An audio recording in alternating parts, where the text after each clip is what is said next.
We're on a mission from God.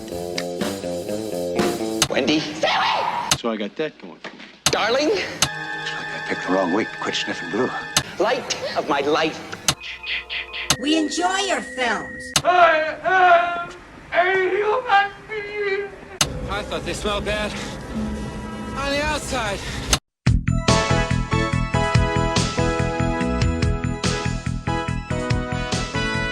Welcome to Vintage Video, where we're rewatching the 80s so you don't have to. We'll be reviewing every major film release of the 1980s in real time, overanalyzing what you've seen and spoiling what you haven't. I'm Patrick O'Reilly. I'm Jesse Bayless. And I'm Richard Wells. And today marks the 40th anniversary of the release of Cheech and Chong's next movie on July 18th, 1980. It was written by Cheech Marin and Tommy Chong, directed by Chong, and an uncredited scene directed by Dan Aykroyd, and was released by Universal Pictures. Dan Aykroyd? Yeah. He wasn't even in the movie. Nope. Before we start, I wanted to relay some of my mom's recollections having gone to high school with Cheech, or Rich Marin, as he was known at the time. His mom and my grandmother both worked at the school and were friends, and he was extremely popular and generally well-liked by everybody. My mom didn't even realize that he was Cheech until he already had a couple movies out on account of the name change, and someone told her, "Oh, you know, Rich is Cheech." And she's like, what? Because she hadn't seen the movies. He later went to college at CSUN, where Richard and I graduated from, and Jesse and I saw him in person at the premiere for Mike Judge's Extract, where he came as the guest of Clifton Collins Jr. The two were working together on a film called The Perfect Game at the time. Jesse and I were just post-production assistants on that show, and as such, we were not invited per se. Yeah. But you won tickets, right? I entered an online contest and won tickets to the premiere of the movie we worked on. And you wore Jason Bateman's suit from the film. Yes. Because the wardrobe for the movie was being held in the editorial office at the time, I actually wore Jason Bateman's suit that he wears to the funeral that ends the film to the premiere. I also had a Cheech anecdote. Oh, let's hear it. My father worked with Cheech's father, who was a police officer.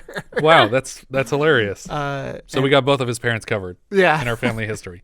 This film marks the first feature film appearance of Michael Winslow. This is also the first feature film appearance of Pee Wee Herman, but not Paul Reubens, who started with Midnight Madness and Blues Brothers earlier this year. He did have an uncredited role before that, but those were his first two credited roles. Speaking of people whose career started this year, we also have the third appearance of Phil Hartman, after Stunt Rock and the Gong Show movie. Did you find him in the movie? I don't remember seeing him. I hear his voice, but I don't see his face in it. Is he in the film crew, people? He's in the cast. He's in the cast. He's the person that's saving the day of the fake movie. Yes. Got it. Yeah, his character name is also amazing. Chick Hazard Private Eye. Yeah. But it's weird because it sounds from, when you hear his voice, it sounds like he's the hero. Mm-hmm. And he's jumping into a scene where the girls are saying, "Save me, Womba." Yeah. So you would think Womba would be the hero. Right. But there's a different person credited as Womba, and it's the guy holding a knife on the girls. No, I think the Womba is the red guy. Oh, okay. So there's... Okay. I think Womba... So is I it didn't like think a he was duo, a part of this like movie. a sidekick duo thing? It's Womba and Chick Hazard save the day? Interesting. We're getting ahead of ourselves. Okay, sorry. This is the second film in a series of 7 Cheech and Chong films, preceded only by Up in Smoke, and followed by Nice Dreams, Things Are Tough All Over, Still Smokin', The Corsican Brothers, and an animated film called Cheech and Chong's Animated Movie. Somehow, this is the only film in the franchise where either Cheech or Chong are referred to by the names Cheech or Chong. Really? Yeah. Huh. The first and last films in this franchise were directed by Lou Adler and Brendan and Eric Chambers, respectively, but the rest were all directed by Tommy Chong, except for Things Are Tough All Over, which was directed by Thomas K. Avildsen, who was this film's editor. Immediately following its release, development began on a sequel to be titled Riding High, but it was eventually abandoned. Presumably, it would have picked up where the events of this film left off, but we'll get to that later. We start with a big animated joint floating in front of the Earth like a spaceship for the title card, and then we fade to live action. Cheech and Chong are discreetly carrying a trash can to a gas station to siphon gas from a tow truck. Chong chokes on the taste once he gets it going, and Cheech fishes some newspaper out of the can And I assumed that was all the trash that they had left in this can, but when it's totally full, it's like overflowing with yard waste. For whatever... and it's totally full. This is like probably a 50-gallon trash can. Yeah. Easily. And the two of them are just carrying it with one hand each. Well, but there's also no way that there's 50 gallons in this tow truck tank. Mm-hmm. Yeah. And also, they just couldn't pick it up. There's no way they could pick it up. It has to be like, even if it was just water in this can, it has to have a false bottom because there's no way they could lift this full trash can full of water. They didn't bring back the hose that they siphoned it with. So when they get to their car, they're literally just dumping the gas into their tank, like just pouring it over the whole back of the car. Yeah, and half over themselves. Yeah, yeah. But it's clearly just water when they're doing it. But a bunch of garbage and like milk cartons and shit are like falling out and clogging up the tube that they're trying to dump the gas into. When they get the car started, they back into another car on their way out, and Chong is criticizing Cheech's crazy driving. Cheech tells Chong to relax, so he starts rolling up a joint. And Cheech says, "Man, I'm gonna be late for work again. That's the fifth time I've been late this week. It's only Tuesday, man." Cheech tells Chong to get a job, or at least sell some of his weed, and he says that he sold 2 lids last night to himself. Gee, man, we're gonna starve to death, man. No, not with me, man. I'm a good customer. Cheech complains about the smell in the car, and Chong says that it's probably all the gas they spilled on each other. And then Cheech says, "No, I just cut one." They notice a sexy lady outside the car, but Chong thinks he's talking about an older woman on the opposite side of the car and is disgusted. When Cheech gets them straightened out, they start catcalling this girl, and so she walks away, and they back up to follow her before putting it back in drive when they notice a cop car directly behind them. Either this girl or someone else in the movie is Chong's wife, but I can't tell you which one because they never call this girl beautiful, and there's multiple women that look very much like Chong's wife. Right, but there's somebody who is his wife credited as beautiful. Yes. But we don't know if this is her or not. Exactly. The cop's lights come on, but he's responding to a call, so he drives around them.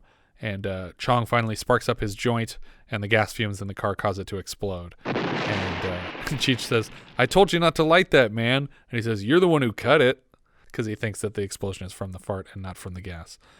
Cheech pulls the car up to Gate 1 at the Universal lot. I know this gate well. I drive through it often at work.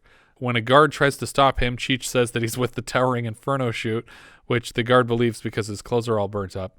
But he should have been like 2 or 3 maybe, because this was too late to be in a movie that had already come out. We cut to the set of Womba's Revenge, where a couple of girls are being held at knife point by a bad guy. One of the girls is overacting very intensely, and it's Rita Wilson. Like pre-Tom Hanks Rita Wilson. They didn't even know each other at the time. Yeah, because Volunteers wouldn't be for a couple more years. Yeah. That's the movie that they met on? I believe so. But it was cool to see her this young. I don't think I'd seen her acting. Someone else is in there, too. Well, yes, yeah. I guess we can say it right now. Elvira's in there. Yeah, Cassandra Peterson. Yeah. So... It's so funny because as we're going along through this, we're going to see like, oh, this makes sense why Cassandra Peterson was in Pee-wee's Big Adventure. Yeah, and Phil Hartman was in Pee-wee's Big Adventure. And why Edie McClurg is in a bunch of Elvira stuff. Like, there's just all over the place. Well, she was also on Pee-wee, too. Right, yeah. Well, she was in the HBO special, yeah. They pause for a moment before they start rolling on Womba's Revenge, although they do hold for a moment because someone calls out that they need to fix a shiny ass on set. Shiny ass over here. Shiny over here. Shiny ass. The director gives them their line, "Help me, Womba," and they prep for a take, and they clap a slate that says that this is scene 69, take 1 of Womba's Revenge. It's being directed by Cy Baby, and the DP is listed by the name Prince and then the gay F word, which is clearly a reference to this film's DP being King Baggett. They have Prince F word. Cheech calls out to his lady friend who's apparently working the set. When the take begins, we can hear a hero, which is the Phil Hartman character. We hear his voice, but we never see him. We just hear him saving the day. This is his only part in the film, unfortunately, just a voice in the background. When Cheech gets the girl's attention, she comes over to meet him, and the crew is repeatedly yelling, "Quiet on the set," as the two talk in the back of the room. He asks her to hook him up with new clothes because his are clearly destroyed.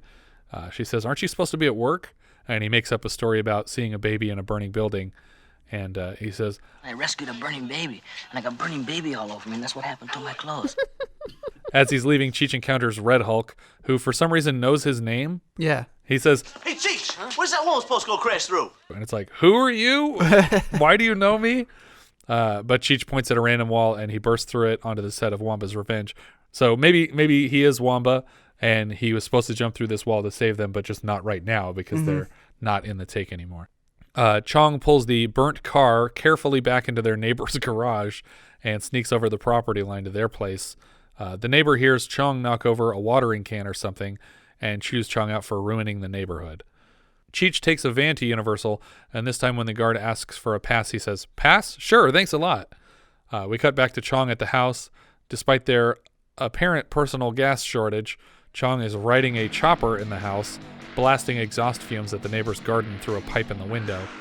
He moves to the counter and dumps a jar of roaches.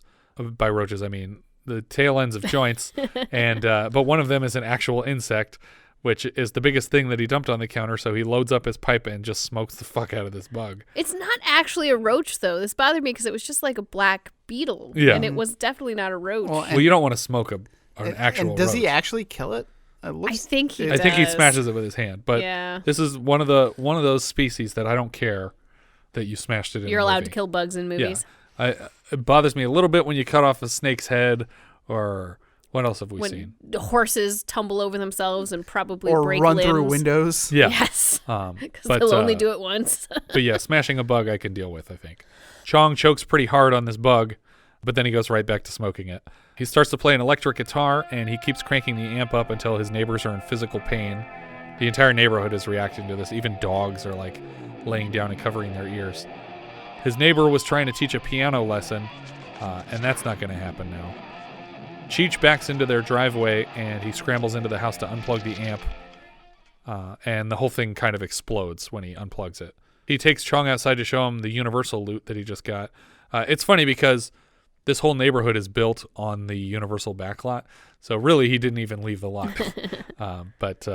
But when he backed into the driveway, he accidentally dumped it out. Runs sort of over his neighbor, and the doors fly open, which he doesn't notice until he pulls the car away, and then he notices. He's like, "Oh no, we've been robbed." Oh, hey man, somebody ripped off the thing I ripped off, man. But it turns out that when he backed up, he accidentally dumped this. It's like a big slot machine that is just crushing their neighbor, and they go to lift it off of him, and the neighbor's like screaming about his hands. My hands! My hands! Because obviously he's a piano teacher. He has very important hands. Driving through town later, Cheech makes a bad left and nearly hits about 7 cars in the span of 10 seconds. They can't figure out why they're not getting any respect from these drivers until they realize that they aren't dressed right. So they pull over to mod the car as much as possible as the soundtrack plays Tequila by the Champs. Cheech swaps out the rims. Chong throws a magnetic heart-shaped window onto the side of the car.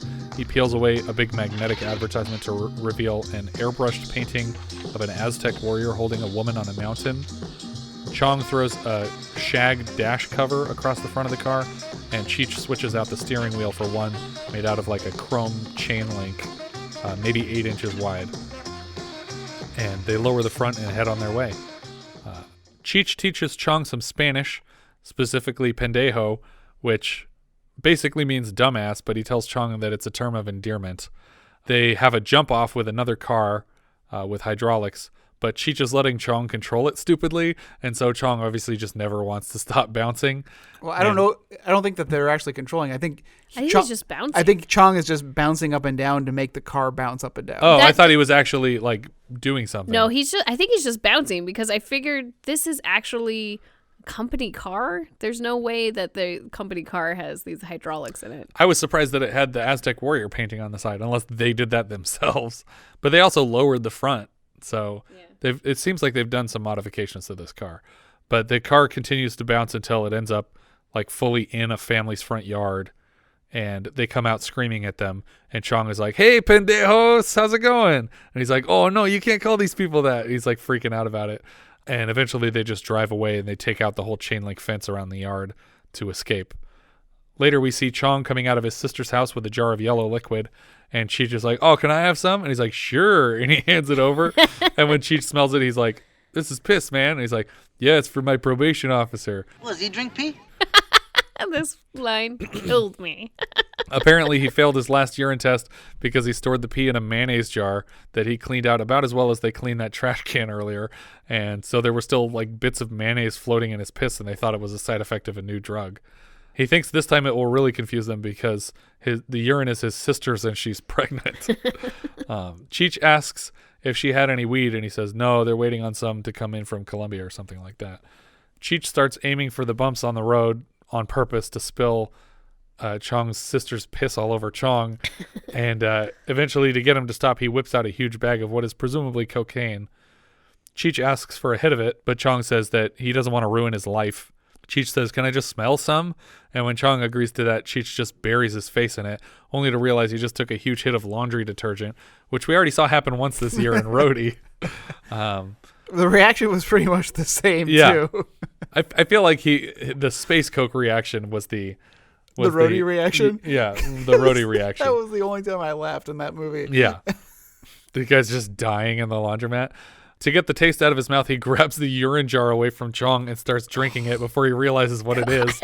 And then he hands it back, but then it's burning his nostrils, and so he has to drink it again. So he just keeps taking this jar and then being grossed out that he drank it over and over again. But then there's like bubbles coming out of the side of the car as they drive away. Yeah, because he's got all this detergent in his mouth and he's just spitting up bubbles into the car.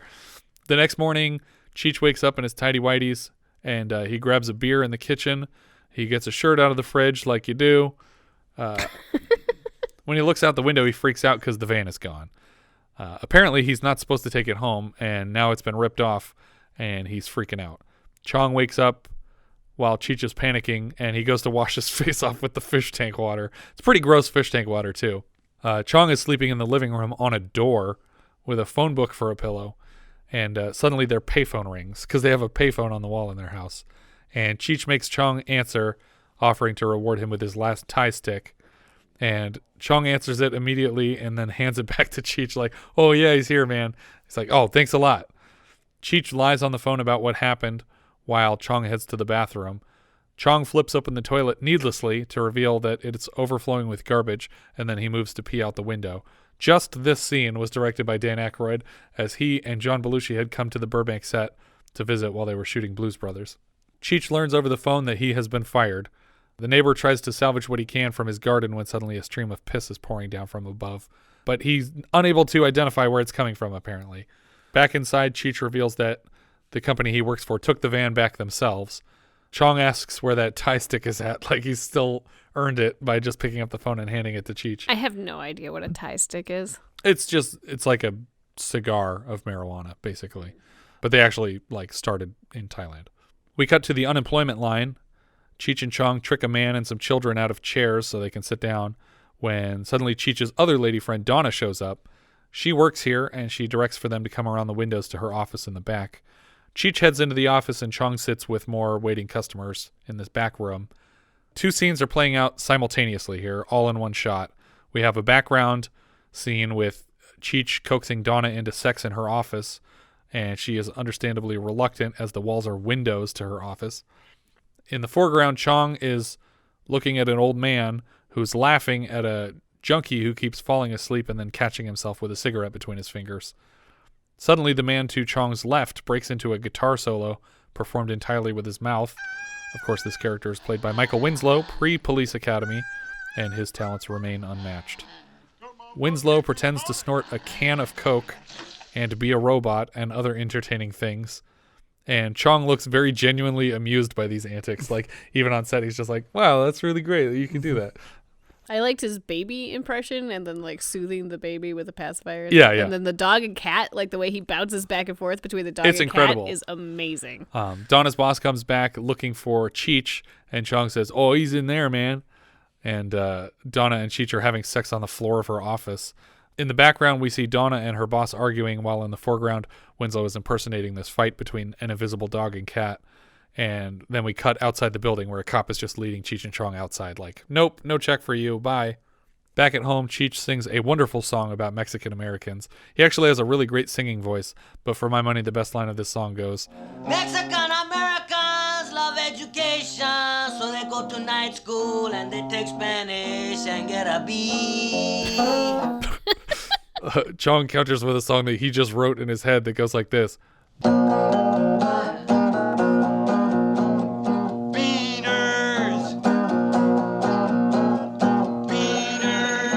And that's the whole song. It's especially funny because, contrary to what a lot of people think, Chong is not at all Mexican. And so I never thought he was Mexican. Is that what people think? I think people thought both of them were Mexican. Oh. Largely. His name is Chong. Yeah. I just, for whatever reason, maybe just because of the way he grows out his facial hair and the way he talks and everything, that he tries to talk like Cheech for so much of the movie, that people just assumed that they were the same nationality. But Chong is like half Chinese and half like Scotch-Irish or something like that. Born in Canada. It reminds me of when you told Mike Judge about our friend Carmen. Oh, yeah. It's another extract story. I don't know if we should put that on the podcast. I guess we can. It's hilarious. Yeah. We were doing the sound mix for the movie, and the assistant editor, or no, she was the second. She's the assistant editor. She was the assistant editor on the feature, Carmen. And she's half Chinese, half Canadian. Correct. And she was delivering a hard drive to somebody, and the guy was like, "Oh, what does she look like?" And he's like, "I don't know. She's like a Latina girl. You'll probably see her. She should be in the parking lot now." And then our supervisor was like, "She's not Latina." And he's like, "What? She's not?" And she's like, "No, she's like half Chinese, half Canadian." I said, "Yeah, tell the guy to look for the half Canadian girl." And Mike Judge just started busting up laughing. I was like, great, I got him to laugh. But yeah, while Chong is continuing to workshop the Beaners song, Cheech goes to answer the phone, and it's Donna, and apparently she's not upset about what happened at work today, where she definitely got fired, and he invites her over for dinner tonight, and she accepts. He says, I'll be waiting with balls on. which is a great line. He rushes Chong out the door when the phone starts ringing again, and this time it's his cousin Dwayne. He wants to meet up with Cheech, and he needs money, but Cheech sends Chong in his place and tells him, "Oh, Dwayne's got a bunch of money, and he loves to party, so you hang out with him all night, and I'm going to have Donna here." And he's like, "Oh, you want me to bring him back?" He's like, No. It's just he wants to go to concerts and clubs and stuff. You guys will be fine." Chong hitches a ride with a leather man on a motorcycle to Dwayne's hotel, as Macho Man plays more times in this movie than in the Village People movie earlier this year, bizarrely. Leatherman offers Chong a drink, but he answers maybe next time. Actually, I appreciate that they even make the point that Chong hasn't been leading him on, because when they get there, he says, "You sure you don't want that drink?" And he says, "No, man, maybe next time." And I believe him when he says maybe next time. Yeah. And he's like, "All right." And then he leaves. On his way up the steps to the Hollywood Hotel, a wino says, "How you doing there, man? Have a good time. Merry Christmas." How you doing now, man? Merry Christmas. In the lobby, Dwayne is arguing with the bellboy, played by Paul Reubens. Dwayne mistakes Chong for Cheech, which makes no sense because they look very different, but might also be a reference to the fact that people on the street have often mistaken Chong for Cheech for whatever reason. And I almost mistake this cousin for Cheech. Yeah, that's weird that you would do that. Weird. But he also says, I haven't seen him in 10 years. Right. So You got real ugly, man. Chong learns that this hotel is keeping Dwayne's luggage until he pays his tab because he mistook the daily rate for a weekly rate. He called Cheech to bring money, but Chong obviously doesn't have any. And Dwayne says that people call him Red on account of his long red hair, so I will refer to him as such moving forward. Important note, Red is played by Cheech. With a facial tattoo. That's true. And long red hair and like a fur coat. And lots of turquoise. Yeah. Chong tries to reason with Reubens, but eventually they get into a screaming match, and Reubens starts shouting his trademark, "I know you are, but what am I?" back at Chong. I know you are, but what am I? Reubens moves to call the cops, but Red says, "Yo, let's go. My luggage has a bunch of weed in it. I don't need the police involved in this." We cut to a room of the hotel where a white couple are doing sexual role play with puppets. Irma who? Irma la seduce. Is Mr. Hoo-Ha home? Just a minute, I'll see. Chong and Red are climbing the fire escape, looking to steal the luggage back before the cops get here. They break the bars off the hotel room window, and bust into the wrong room. The woman in the bed tells them not to lay a hand on her, despite them showing no interest in her. Yeah, and, but she's trying to present herself to them at the same time as she the says joke this. is definitely that the implication is that this woman wants to be raped by these intruders, and they're just like, no, this is literally the wrong room. We're just trying to find our luggage. Well, they destroy the room in the meantime, though. Yes. Reubens isn't having much luck getting the police to come until he says, I think they're Iranians, which is a scapegoat that we just recently used Jeff in Used Cars to blame for blowing up the merchandise on Roy Fuchs' car lot on live television. I think we also use it in How to Beat the High Cost of Living at some point. Iranians? Yeah. Possibly. Yeah. I feel like, I forget if we mentioned specifically the nationality in Night of the Juggler for the bombing backstory, if they blame that on Iranians or not. Seems to be a general theme of 1980 that we like to blame Iranians for things going wrong. Yeah. Chong and Red get all of his stuff out and they leave. Chong has a duffel bag full of weed that he thought was maybe worth $100 altogether, but Chong informs him that it's worth more like $50,000. And Red says, well, there's a lot more where that came from. The cops show up and Red gets out a tape recorder because he likes to record sounds like this to scare the deers out of his field, just with loud sounds. The cops tell Red and Chong to get out of the way because they don't realize that they're the people that they were here to arrest. Because they don't look Iranian, probably. And so at this point, though, I am assuming that Red is from far away from here because he doesn't understand the street value of marijuana in Los Angeles. I think he's just a rural guy. I don't think he gets off the farm often. Okay. But I don't know. They don't really make it clear where he lives specifically, but they do make it clear that he has a farm nearby.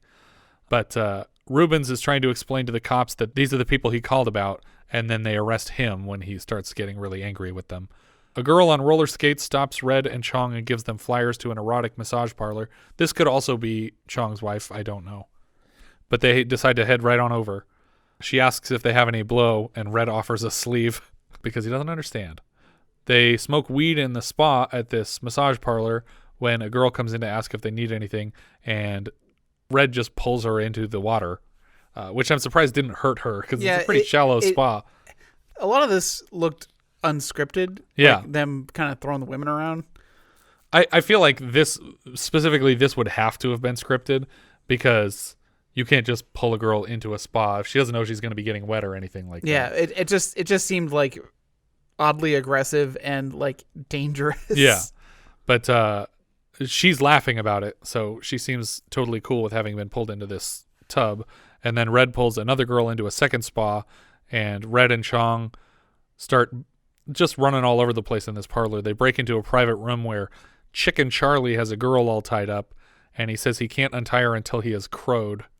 The girl that's tied up is named Candy, and as they come in, they're basically like helping her get undone, and he's like finishing up whatever he was there for.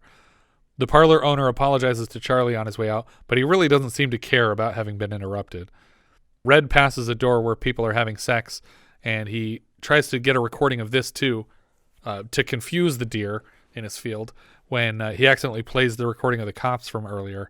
Suddenly everyone's busting out of all the doors in the place and out into the night, which is our second accidental massage parlor evacuation after Don't Answer the Phone. Yeah, I was just thinking about that too.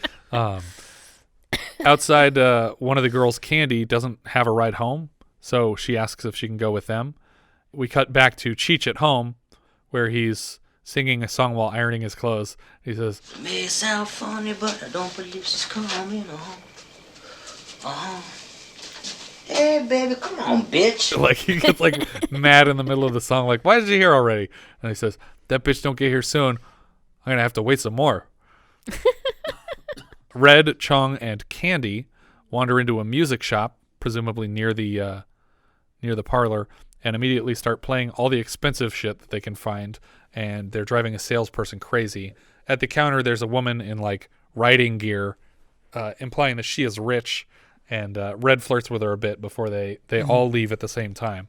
Chong starts playing the amp in the store, and he blows it before they leave, so they've successfully destroyed more property.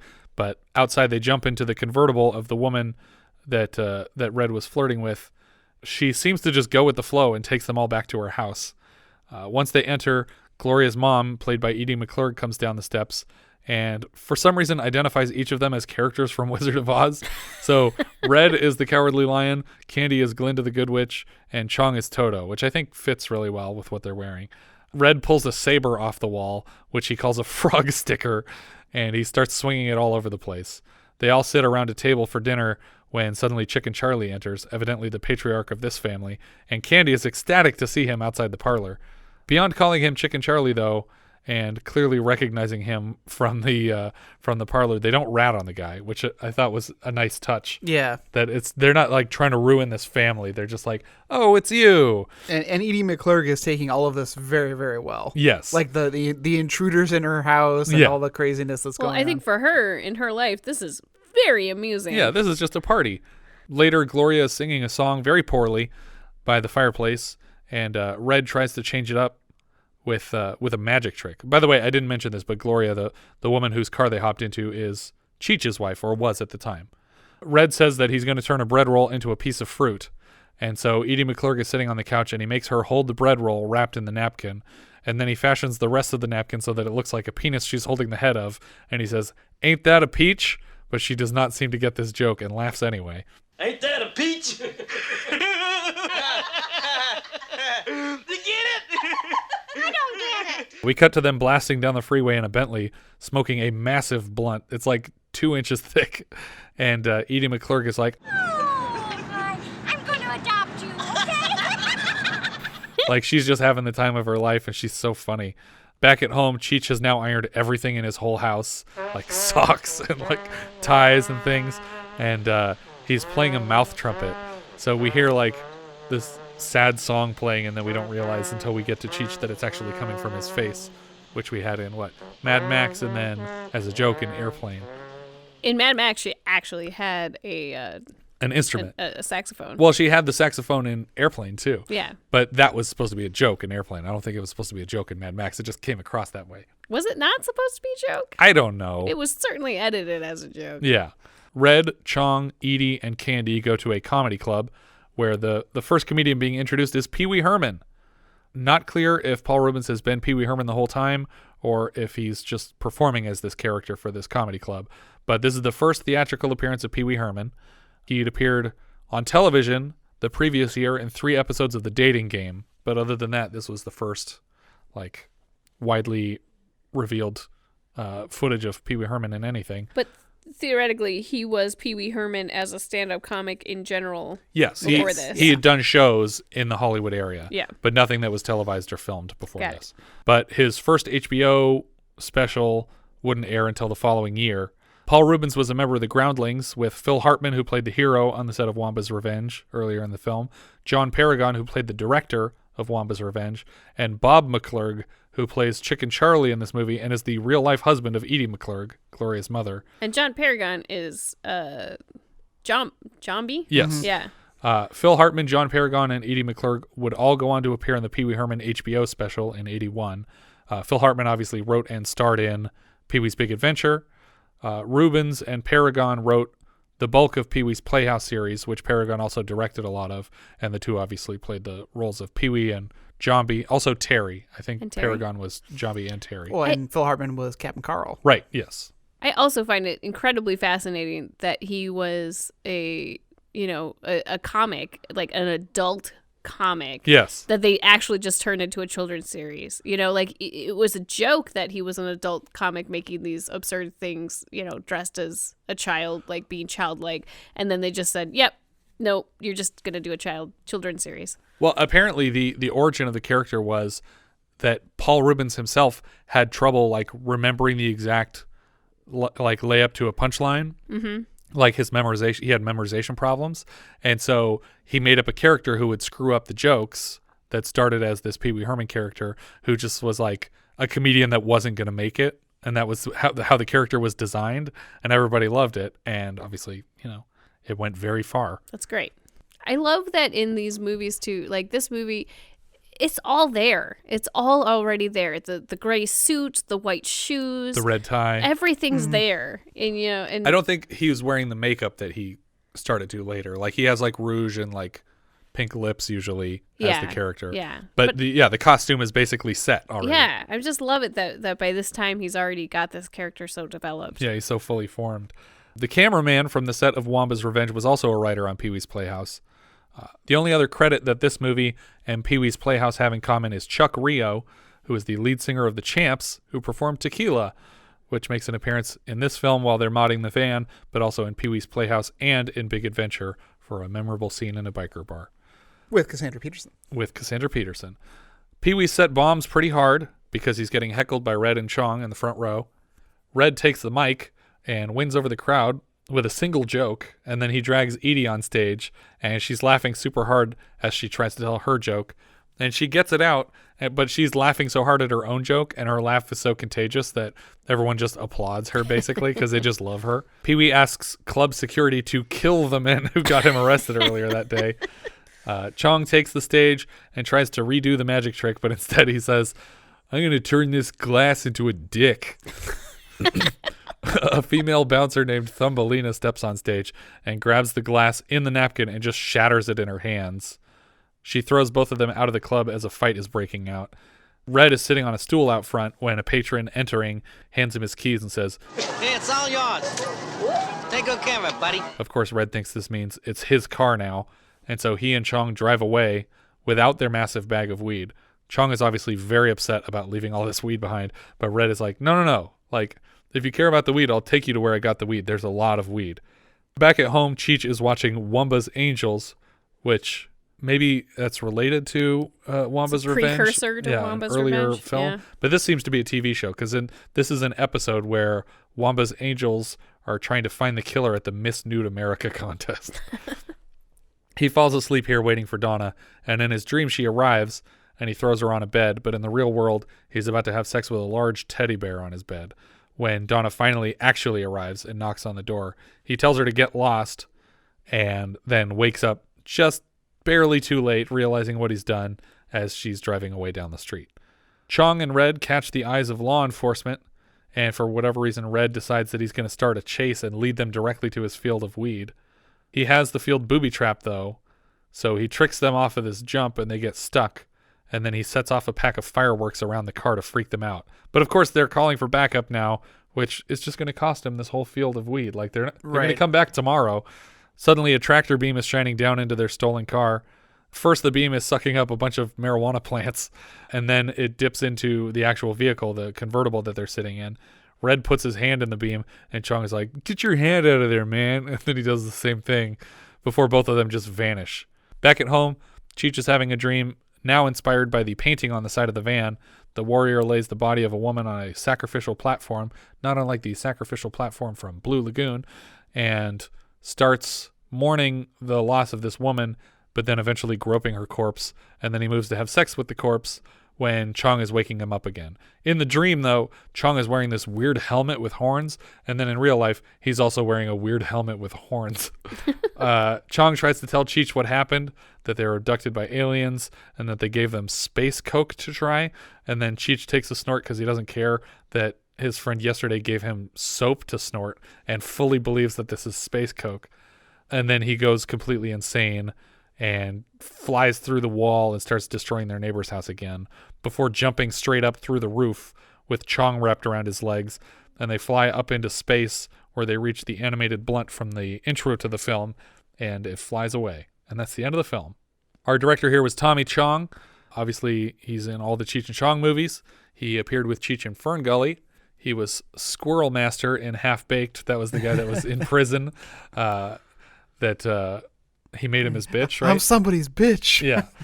He also played a recurring character, Leo, on that 70s show, and he just recently appeared as Alfred in Kevin Smith's Jay and Silent Bob reboot in the Blunt Cave. He's the Alfred for the Blunt Man and Chronic comics. Okay. He also wrote and directed and starred in a movie called Far Out in 1990 without Cheech, about an aging hippie looking for his family. I'd never heard of that, but it's got Ray Don Chong in it. That's his daughter. The writer here was Tommy Chong and Cheech Marin. Cheech Marin was in Yellowbeard, Cannonball Run 2, Born in East L.A.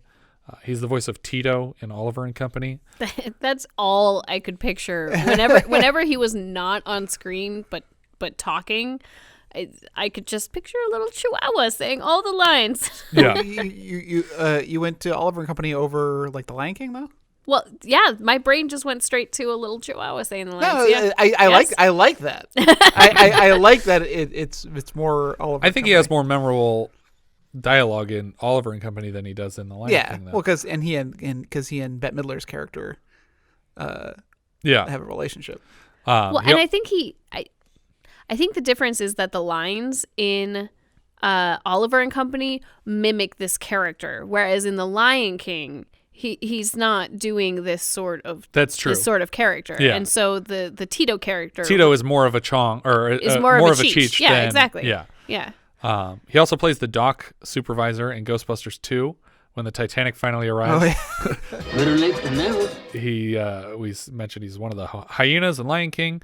He's in a bunch of Robert Rodriguez stuff: Desperado, Dusk Till Dawn, Once Upon a Time in Mexico. He played the Padre in the Machete trailer. He's also Ramon in Cars, all 3 of the Cars movies. And was he in the actual Machete movie? I never saw it. I forget. I've seen the Machete movie, but I can't remember. Yeah, but I know he's in the trailer because I rewatched it today, and I love that trailer.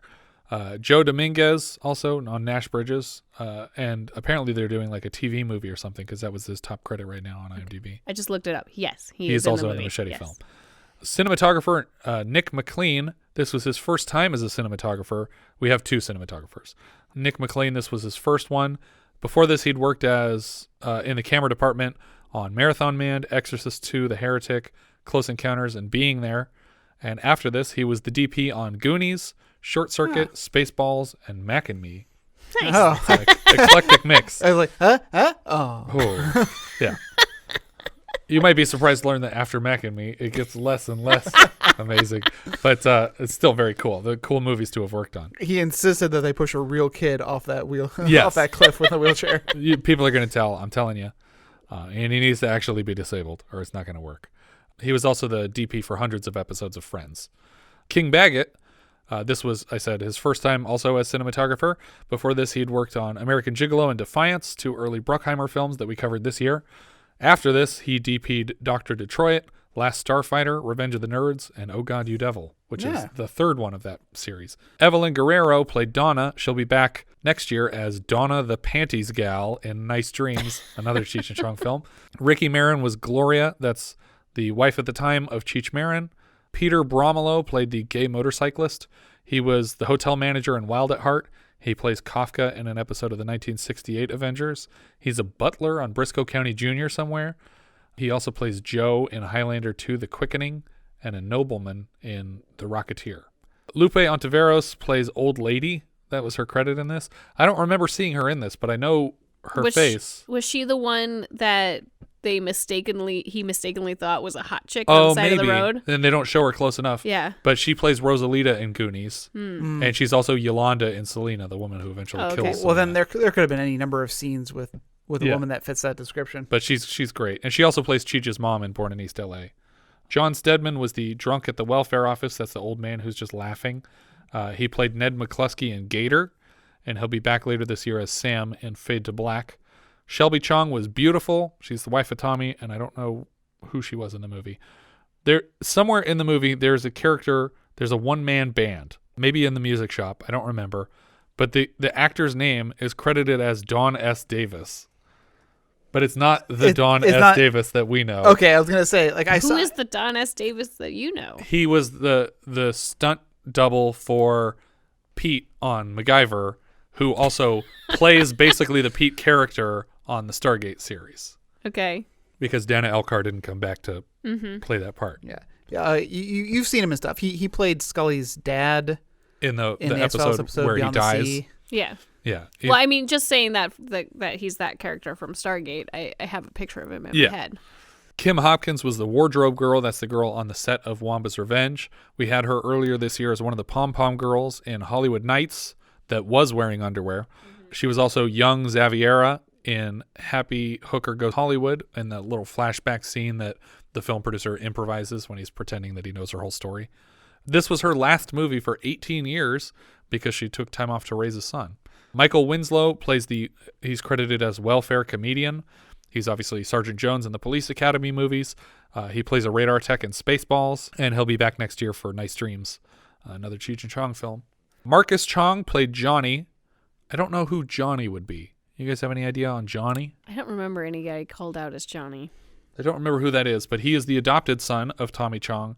And from his IMDb picture, I recognized him immediately as Tank from The Matrix. He's one of the 2 guys that stays outside the whole time. Okay. I didn't realize that he was Chong's adopted son. Rita Wilson was one of the hostages. She's obviously currently the wife of Tom Hanks. They were married in '88. She's also in Sleepless in Seattle, That Thing You Do, Jingle All the Way, also with Phil Hartman. Oh, and I looked it up while we were chatting. They actually met for the first time on Bosom Buddies, but they didn't... Are you sure that's not his first wife? No, it's Rita Wilson. Okay. They met for the first time on the set of that, but didn't start a relationship until they met again on Volunteers, which is what you said. Oh, okay. Because his first wife, I guess he met her before Bosom Buddies, but she was in a Bosom Buddies episode as a waitress or something. Carl Weintraub plays the cop outside the hotel. He plays DeSoto in Oliver and Company with Cheech. Bob McClurg was Chicken Charlie. He's the husband of Edie McClurg. He plays a studio guard. Wait, she was married to her actual husband in this movie? Yes, in the movie. Oh, yeah, they were great. an actual couple. And he was the one that was in Groundlings with the rest of them. Oh, okay. And she just like kind of tagged along, I guess. Oh my God, she's the star of that Yeah, relationship. she really like steals every scene she's in. But Bob McClurg plays the studio guard in Pee-wee's Big Adventure at on the Warner Brothers lot. So it's funny because both films have a film lot studio guard, but this one, Bob McClurg is playing that character, and he's also Harry in Born in East LA with Cheech. Edie McClurg played Gloria's mom. She's also a groundling, and she played Helen in Carrie. She's back later this year in Oh God Book 2. I think probably most people connect her with Grace and Ferris Bueller's Day Off. Oh, well, he's very popular, Ed. The sportos, the motorheads, geeks, sluts, bloods, wastoids, dweebies, dickheads, they all adore him. They think he's a righteous dude. Grace! She's also in a few Elvira things, and she was in Cars with Cheech. Paul Reubens is Pee-wee Herman / desk clerk. He was also in The Groundlings. He's obviously Pee-wee. He was in Midnight Madness and Blues Brothers earlier this year. He'll be back in the next Cheech and Chong movie, Nice Dreams. He does the voice of RX-24 in Star Tours and Max in Flight of the Navigator, two very similar characters. I was so upset that they replaced him on the new Star Tours. Did they really? Yeah. Why would they do that? He's still around. It's all new Star Tours stuff, but I really miss him. He was also Penguin's dad in Batman Returns. Yeah, well, because he and Frenchie, is Penguin's mom, who we just met at the Pee-wee's Big Adventure screening that me and Addie went to, the midnight screening. He plays Amelin in the Buffy movie, which I forgot about until I saw that on his IMDb. I was like, oh yeah, that was a movie first. He's also Locke in Nightmare Before Christmas. He plays an FBI agent in Matilda with... He is great. Yeah, his partner is also a Batman alumni, and the two of them are just hassling his son, Danny DeVito, who played the Penguin, obviously. But yeah, they're pretending to be like boat salesmen or something like that. He's like, there's no bodies of water around here. Where are they selling boats to? And of course, he was the Spleen. Yeah, I was waiting for it. The Spleen. We also, when I worked at Tom Goes to the Mayor as an intern, we had him as a guest star for an episode, but I did not get to talk to him while he was in the office. But my favorite role of his, all-time favorite role, was Gerhardt on 30 Rock, where he plays this crippled Habsburg character, and he's so funny in those episodes. Doug Cox played the cameraman on the set of the fake movie. He played the Beak in Carrie. He wrote for Pee-wee's Playhouse, and he also showed up as Mr. Murgatroyd in the Netflix Pee-wee movie, Big Holiday, or that's not Big Holiday. What is it? Pee-wee's. It is Pee-wee's Big Holiday. Oh, it is Pee-wee's Big Holiday. For some reason, I thought they didn't both have big in the title, but I guess they do. Phil Hartman was Chick Hazard, Private Eye. You probably know him from SNL or Pee-wee's Playhouse as Captain Carl, or News Radio. That's what he was doing towards the end of his life, which was unfortunately cut short by his wife, who killed him in their home. I get disoriented every once in a while when Christopher Walken hosts Saturday Night Live, because they inevitably do the Continental sketch where he's talking to the camera, and they still use Phil Hartman's introduction where he's like, "The sun is set, the stars shine in the sky, the night air is tinged with anticipation, and it is time to meet the Continental." But that's a funny sketch. And we also had him this year in Stunt Rock and The Gong Show so far, and he's also known for a couple priceless Simpsons characters, Lionel Hutz and Troy McClure, and he was going to be the Zapp Brannigan voice for Futurama, And unfortunately, he was not around by the time the show was actually coming out. But I think Billy West is doing a fantastic job with the character. Yeah. So. Yeah. And Billy West's character of Fry was given the first name Philip in his honor. Yeah. Oh, I didn't know that. Yeah. John Paragon played the director in this film. He was a writer and director of Pee-wee's Playhouse, the voices of Jambi and Terry. I guess not the voice of Jambi. He's wearing makeup, so it's not really a voice. but he is Jambi. He is also the voice. That's true. He also, I did not know this until today, he plays R.J. Fletcher's son, Richard Fletcher, in UHF. Okay. He's the one who's in the office with his dad, and he's like, You thought? I don't pay you to think? But Dad... Shut up! because that's what they're revealing, that it's his son. But we also have the other line where he says, what do you think R.J. Fletcher Sr. would be saying if he was alive today? And he says, help me, I'm in this box, I can't breathe in here, help, get me out. He's so great in that movie. He's also the voice of Dink, uncredited in Spaceballs. And he also plays the economy flight attendant in Airplane 2. And then the last credit I had here was Cassandra Peterson as the hostage. Mm-hmm. She's Elvira and all the Elvira stuff. She plays the biker mama in Pee-wee's Big Adventure. And she will be Sirius in Alan Quartermain and the Lost City of Gold later this decade. Yeah. I thank you for bringing up Alan Quartermain. Yeah. Alan Quartermain is great. This movie's a lot of fun. I don't think it's as good as Up in Smoke. I really like Up in Smoke. I feel like all these movies played on Comedy Central nonstop when I was in high school. They might have, but believe it or not, I'd never seen this one up until we watched it just now. And I had only ever seen one other Cheech and Chong movie, which I think I watched about 10 years ago because I was sick at home and it was on Netflix. Yeah. And, it was Up in Smoke, and that one was okay. I think you would like it more if you rewatched it. I think I would like it more if I rewatched it. I laughed a lot at this movie. Yeah. I don't know why I appreciate this now 10 years later more than I did 10 years ago. I'm not a stoner. And I think I don't know. A lot of it is probably just California culture too. That might be the case because 10 years ago I was relatively new to California. Yeah. So I had never seen a Cheech and Chong movie other than Yellowbird. Oh, really? Okay. Are they both in that? I knew Cheech was. They're both in it. Yeah. Oh, okay. And I hope to never see one ever again. Really? Ouch. This one is very aimless.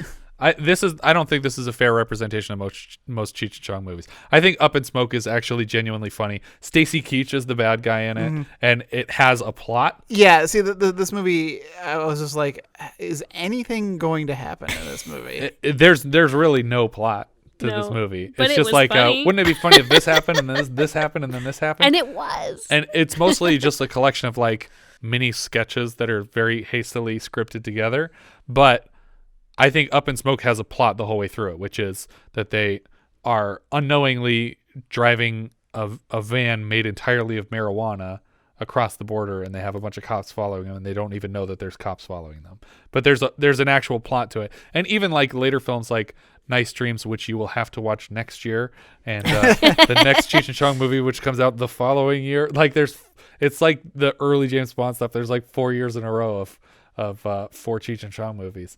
But yeah, they're not all as aimless as this. That would be my one complaint about this movie is that like halfway through the movie I was like, what is this about? None of the scenes seem to affect the next scene. There was no reason to take Cheech out of the movie and replace him with this other character. I think he just wanted to play a different character, and he's like, how can we have me play a different character? And they were like, well, have us split up and you meet my cousin, and he's weird. Because he didn't want to just play Cheech all the time. I guess. It's only the second movie. Well, they've been performing as Cheech and Chong for a long time before even the first movie came out. Was this like a stand-up thing? Yes, yeah. Okay, I didn't know that. They have comedy albums and stuff like that beforehand. Yeah. But yeah. It's a definite thumbs up from me. I give it a thumbs up. No, it's a down for me. All right.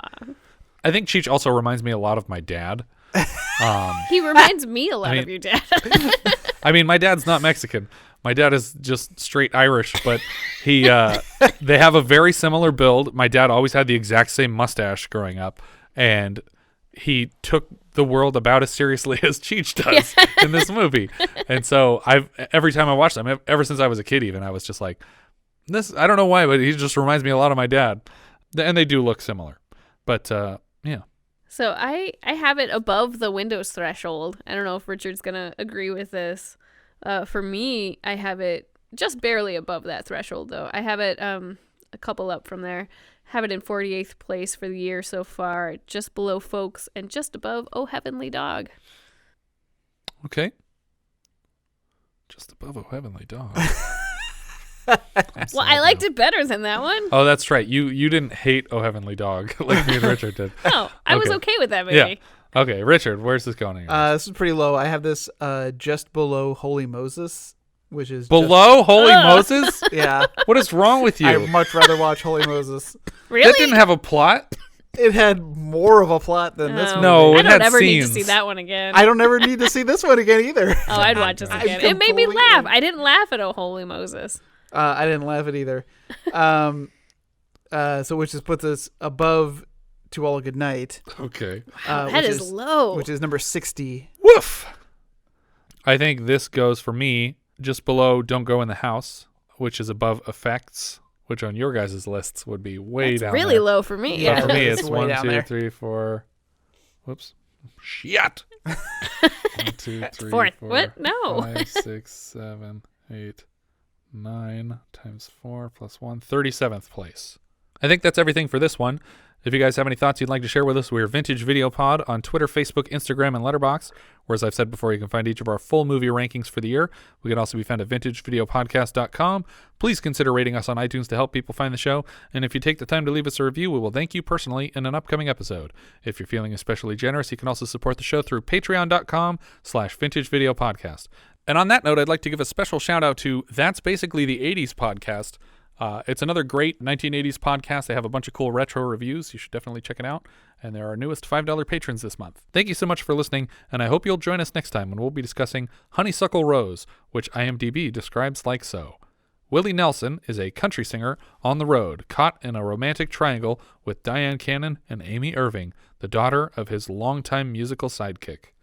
Is this like a actual movie about Willie Nelson? I don't know. Okay. I hope it's more that than Roadie 2. Well, I just don't know. Is he playing himself or a character? We will find out. All right. It would be funny if he's playing a character and they describe it as Willie Nelson is a country singer on the road. It's like, yeah, I know Willie Nelson's a country singer. These are people submitting these things. Yes, They're that's terrible, terrible descriptions. No offense, whoever did this. Sorry. We leave you now with the trailer for Honeysuckle Rose. Whether you're uptown or down home, nothing beats a day in the country.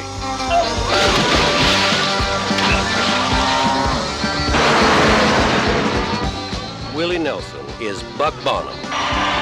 For 20 years, he's been singing to the country. Now he's living his own love songs. Loving you is easier than anything I'll ever do again. On the road again. Just can't wait to get on the road again. And if you know what's good for you, you'll look into what's going on between him and that female guitar player he's got. Wait a minute, what are you talking about? You show me your thumb, and I'll show you mine. This summer, Warner Brothers presents something special. Honeysuckle Rose.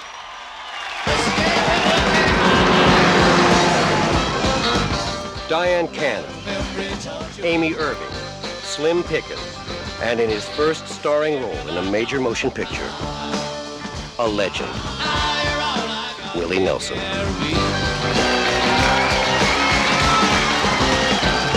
Honeysuckle Rose.